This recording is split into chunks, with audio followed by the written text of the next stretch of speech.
As the Minister of Agriculture, I've today conducted a oversight in the Thabazimbi area in Limpopo province, which was hit with devastating floods over the course of the last week. Almost entire year's annual rainfall falling in the space of a couple of hours. Huge flooding from the rivers here, and it's caused extensive damage to very valuable farmland here at the worst possible time, just as farmers were preparing to go and harvest the crops that they've tended over the last couple of months. This flood water has come through and done extensive damage. Obviously the key priorities are to get electricity back up and running, so those farmers that still have crops under irrigation are able to irrigate. Secondly, to get the roads up and running again as quickly as possible so that those people are able to get their products to mills and to markets as quickly as possible.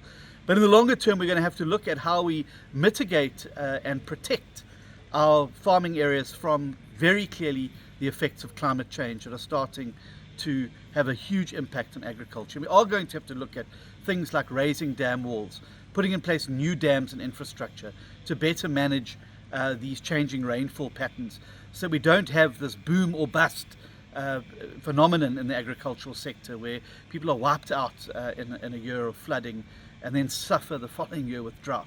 And these are just some of the challenges facing the agriculture sector. It has been very heartsore to see the incredible work and an effort put in by farmers and farming communities being completely destroyed, and to see the way in which these farmers and farm workers are taking this has been very inspiring as the Minister of Agriculture.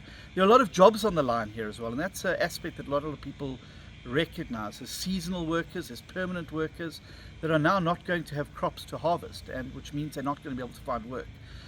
So I think that the sooner we can have a state of disaster declared here by the province, the sooner we can get help in here from the various departments of government, I think the better it's going to be. But we can't just simply turn a blind eye to what's happened here. The devastation is massive and on a scale like nothing I've ever seen before.